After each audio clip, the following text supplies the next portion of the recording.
Welcome to an edition of Boxing Info. I'm your host, the Islander, and again, really sorry about this, but I'm going to go back through the last couple of months of key fights that I've missed out on, and just give you my opinion on them, dating all the way back to like October 20th. I actually take that back, going back to October 13th, because this is fairly important. Two fights on this card on HBO. I thought it was anyway.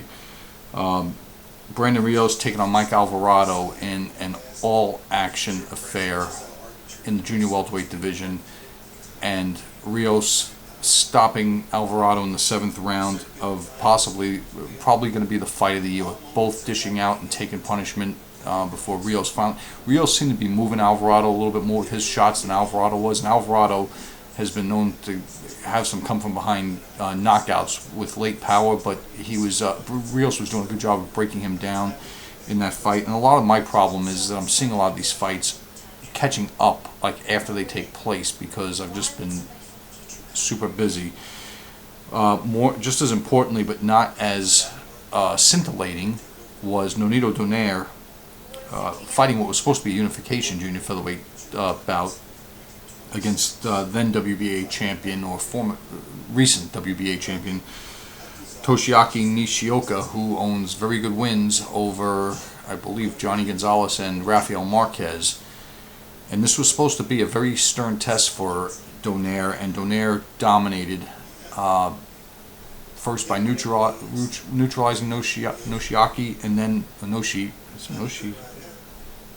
Nishioka, dropping him near the 6th round, again in the 9th, and basically the fight being called off. And the thing about Donaire and where he fits in the pound-for-pound rankings, I was thinking about this when I was watching him, and I read about him, and I look at his fights from one fight to the next, to the next, to the next, is that I'm not saying he's as good as, or that he's exactly like him, but the way that he's dealing with what I consider top-notch competition is very similar to the way the young Sugar Ray Leonard used to deal with it. Guys who were supposed to be very stern tests for him, he neutralized them and got rid of them. And Donaire is doing the same thing. Now, I'm not saying he's as good or even in the same league as Sugar Ray Leonard. The way he's handling top flight competition reminds me of young Sugar Ray Leonard. Because again, he's very intelligent, very studious, studies his opponents, slowly breaks them down, traps them, and gets rid of them in most cases. And he's been very dominant, not the same way that, say, Mike Tyson was dominant, but he's dominant in the way that a boxer puncher is. He doesn't give away rounds, but he also doesn't run or dance away. He is very technical, and it's almost refreshing to see, because I think that what's actually out there for him is obviously a fight with Abner Mares, which I don't think is going to be really that competitive. Even though Mares is coming off a signature win in his career over Anselmo Moreno in the same weight class. You all know that basically Top Rank, who promotes Donaire, and Golden Boy, who promotes what's his name? What the heck is it? Am I dropping his name? I just said it a minute ago. They just can't come to terms. I mean, I'm having like some brain fry here. They just can't come to terms. And Abner Mares, I personally don't think that fight's going to be as super as everybody thinks it's going to be, because anything that Mares brings to the table is going to be done better by Donaire, in my opinion. And even him, using maybe some questionable tactics, Mares, that is, going to be neutralized. And I really want to see the fight, but I don't think it's anything to be excited about, because I think that Donaire is slowly inching his way to the top of those pound-for-pound rankings in a very, very good fight. After that, I'm trying to think of what in the grand scheme of the calendar here. On the 20th of October, there was a big card out of the new arena in Brooklyn, New York, that was on Showtime, in which Devin Alexander won the IBF welterweight title from Randall Bailey in a thorough boxing clinic that he put on Bailey. This fight had to be postponed once for an injury, and when it happened, Devin Alexander, I don't know that he won very many more fans over with his slick style, but at the same time, he did good enough to stay away from Bailey's right hand for 12 rounds and basically beat Bailey up in the process. Peter Quillen won a wild slugfest with Hassan Njikon and whatnot. I mean, I had to watch that 2 or 3 times to see it. It was just absolute wild. And the thing about this is Peter Quillen dug deep down when he had some anxious moments in this fight to basically just nearly knock out Njikon. And as he progresses a little bit more into the middleweight division, good win for him. A good fight for both of them, actually. Paulie Malignaggi in the semifinal won a mildly controversial split decision, or majority split decision. Split decision over Pablo Cesar Cano, who most of you remember from losing a fight for a junior welterweight title against Eric Morales. And I thought, again, Malignaggi probably in my mind eked that out, but it wasn't the most pleasing thing to watch, because as Malignaggi's gotten older and he's gotten heavier in weight, he's not able to move the way he once moved, and it leaves questions open that the Cano's people have a legitimate beef. They were making the fight coming forward, they were doing damage, and maybe they should have won the fight. I think the fight was swung in one direction or another, whereas Malignaggi, almost at one point had to win his title back after he had been up in the fight. And I don't know. It was hard for me to keep that fight to keep my attention. But the one that did was the main event between Danny Garcia and Eric Morales. And before this fight, I thought that Morales would have taken the training for this fight very seriously, because he obviously didn't in the first fight when he lost his title on the scale, basically, and then lost the fight to Garcia and got dropped heavy in the 11th round of that fight. Situation with this fight is I expected him to be in tip-top shape. There was some controversy surrounding a diuretic found in his system. The fight didn't almost come off, and he was obviously out of shape again. He looked very soft, and I thought for him to have any chance of winning this fight with the massive confidence boost that Garcia was riding after knocking out Amir Khan, was that he was going to have to be in absolute tip-top shape like he was against the Argentine that he barely lost to, not Lucas Mathis, what's his name, Wild Man. He'd have to be in absolute tip-top shape, which he wasn't, and it became readily apparent in the first 2 rounds that Garcia was going to outbox him and do what he wants. At the end of the 3rd round, he hurt Morales bad with a right hand and went wild trying to finish him in the last 10 seconds. Morales survived.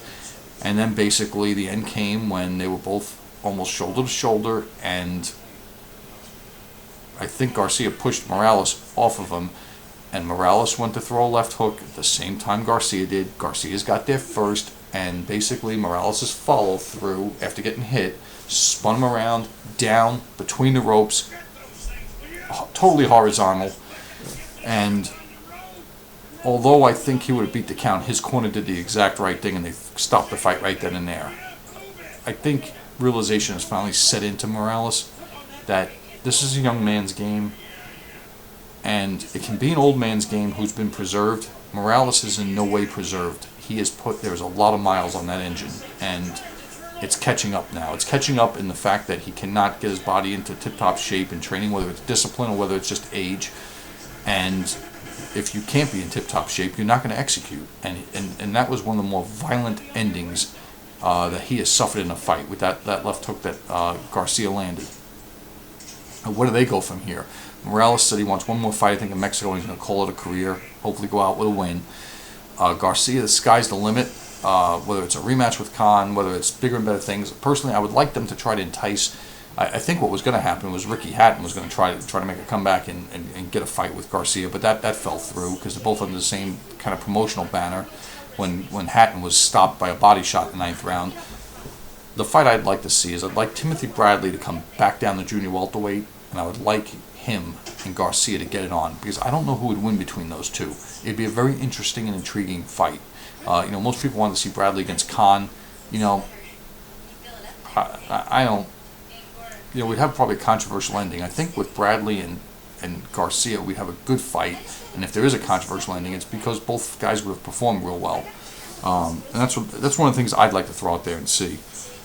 On November 2nd, Lucian Bute came back from his first loss against Carl Frosch and looked very shaky against Denis Grashiev, whatnot. He won the clear-cut fight, but looked a step slow or something, in my opinion. I thought, from what it was worth, that if everything was on the level and he was back to the way he was before the Frosch fight, that he'd be the guy to give Andre Ward a really good fight. I'm having second thoughts on that now. Unless he just needs more time to shake off the cobwebs. It's almost the same as like Kelly Pavlik, who's also been talked about getting a late January fight with Andre Ward, which I think is a very big mistake. That once he's lost, something's been lost out of him. He hasn't looked the same, and I'll give Bute a little bit more time. But Pavlik, I think, is going to be in some serious trouble when he gets in the ring with Ward, because I haven't seen anything in his recent fights to indicate that he can get back to the level he was at when he fought Jermaine Taylor, in which he used his height, he used his reach, he used all his physical advantages to impose his will on like Taylor. That even if he was at that level, I'm not sure he could beat Ward anyway, but at least might be competitive. And I don't know if that fight, if it comes off in January, is going to be competitive. Moving right along, on 11/10 we had Abner Mares taking on Anselmo Moreno in a fight that's been waited for a long time. Basically, Mares is the one fighter that Golden Boy has taken from basically cradle to title to world title, from pro debut to world title. Basically, the gem in their crown. And Moreno is somebody that they co-promote with Latin American promoter, and he's been here a couple times in the United States fighting and looking impressive. He's a long-time bantamweight champion, one of the top 2 or 3 longest reigning champions of boxing, including Chris John, who also won another record, another title defense up there in the high teens. But Mares fought Moreno the same way I think that Pacquiao has to fight Marquez the 4th time. He was ultra aggressive, threw caution to the wind, bum rushed him, kept him from getting his game untracked, his boxing counterpunching game. Even scored a knockdown in the 5th round or whatnot. Used some questionable tactics, and Moreno was the one who got penalized, but won a clear-cut decision. In my mind, about maybe 8 rounds to 4, that sort of thing. It wasn't no 11 rounds to 1 like one of the judges had. But a very good signature win for Mares, who obviously is calling out Donaire. I say make the fight. Whoever has to concede, make a concession, make the fight. Because I think Donaire is winning the fight anyway. I don't even think it's good. It'll be competitive for a while, but this is basically a Ferrari against another really nice sports car. It's going to be competitive for a little bit, but the Ferrari is going to basically pull away eventually. And also on that night, I think in Las Vegas, Vanez Martirosyan took on Erisande Lara, basically for a shot at one of the titles, and this was a very disappointing fight that ended in a very disappointing draw. Neither fighter landed 100 punches in the fight, fighting too careful, too respectful of each other, and talk is they're going to do it again to finally create a mandatory challenger for whoever it was. And that brings us to Vladimir Klitschko's fight, in which he fought his first fight since there's been a couple of deaths in boxing, which I'm going to talk about in a minute. His first fight post Emmanuel Stewart dying, and he took on Marius Wack in a fight that was, in my mind, looked very sloppy. And this is the way it usually goes in the heavyweights when you have a big dominant guy like a Riddick Bowe or Lennox Lewis or Vladimir, Vitaly Klitschko, and they fight another guy who's really big and strong, just like them, kind of like when Lennox Lewis fought Michael Grant. That looked very sloppy for the 2 rounds it lasted. Or Lennox Lewis fighting against, what's his name, Ray Mercer or Andrew Galata. It looked very, very sloppy, or even Razor Ruddock for that matter. But the thing was Wach, unlike all these other fighters that the Klitschkos have fought, was able to take these shots on the chin and withstand them. Obviously, he was skillfully dominated in this fight, and Vladimir tried his best to get him out of there, but couldn't, and won a very, wide unanimous decision. I'm not sure where they're going to go from here. Word has it that Marco Huck might be on the agenda for Vladimir Klitschko. And that's all I'm going to say about that fight. What was the other ones? And then of course last weekend we had the fight between Austin Trout and Miguel Cotto. And I'm going to wrap this up very quick because this video is already going over. Expectations in this fight was that Miguel Cotto was going to win this fight, take this title, and then go fight a unification fight against Canelo Alvarez. Except one thing happened. The fights aren't lost or won on paper. They're won in the ring. And Austin Trout came to win. And he outworked Cotto, outboxed Cotto, and what became very apparent in this fight was that Trout was the naturally bigger man, and Cotto does not belong in this weight division. Cotto is actually average to small size for the welterweight division, as we found out when he fought the likes of Claudio Margarito. So my whole take on this fight is this should become very obvious to the Cotto people that mixing with Trout and mixing with Alvarez and even mixing with Paul Williams, if Paul Williams was, didn't have his accident, not a good idea. Not a real good idea. And he just looked like he couldn't penetrate Trout's reserves or his defense because he had, hit Trout, nothing happened. He tried to rough Trout up, nothing happened. Trout parked himself out behind his jab and his straight left hand and basically outworked Cotto in Madison Square Garden. And it was, to me, I wouldn't say it was a whitewash because it wasn't. I think that, Trout won the fight. He didn't win it as wide as the judges had it, but he won it easily 7 rounds to 5, if not, 7-4-1 or 8-4, somewhere in that neighborhood. And it was a good win for him, and it was, a win very similar to the win that Angel Manfredi had against Arturo Gatti, where, Gatti was the name fighter, the superstar that everybody was expecting to win, and Manfredi stepped up and basically bumped him off. And it's the same thing with Trout. Now, what's the fallout from this? Because I heard some absolutely asinine interview with Richard Schaefer after the fight that ESPN had. And they said, now that Cotto's been defeated, can we now expect to see Canelo Alvarez against Austin Trout in a unification fight? And Richard Schaefer said, not necessarily. And the guy interviewing him says, well, can you still make a Canelo Alvarez Miguel Cotto fight? He goes, oh, absolutely. And I'm thinking to myself, why in the world would they try, again, it's obvious the fans want to see Canelo in competitive fights. We know that Cotto is not going to be able to move natural 154 pounders. So everything that everybody blames Top Rank for with keeping all the fights in-house, this is a prime example. There's no reason to have a guy who just lost a clear-cut fight to one of the champions in the division to get another fight against another champion in the division. This is what my buddy Blood Boxing says. They're recycling fighters, and that's what this is about. The fight everybody knows should happen is either Floyd Mayweather taking on Canelo, or Trout, or Robert Guerrero, which I'll get to, or these guys fighting each other. I mean, I just don't get it. I mean, yeah, they're going to make money with Cotto, a Mexican-Puerto Rico showdown with Cotto and Alvarez, but I don't believe you lose a fight and you automatically get another fight at another champion in the division. I don't believe that. And Trout, is sitting on the outside looking in again. And then also, we also had Robert Guerrero taking on Andre Berto, which I thought was a pick'em fight before this fight. And Guerrero surprised everybody. Again, key to Pacquiao against Marquez is you've got to fight the aggressive fight against the counterpuncher, the speedy guy.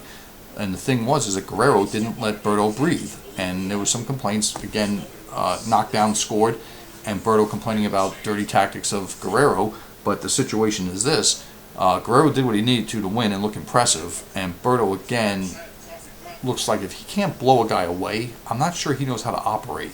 And it was a good win for Guerrero, who now has got his sights set on Mayweather. Mayweather, as people say, he's going to fight twice in 2013. They're going to have to pick one sooner or later. I mean, it's like, I don't know if it was Dwyer or somebody else was saying that the walls are starting to come in on this guy. There's only guys out there that are capable of giving him a real hard time left for him to fight. Father Time is sitting there watching.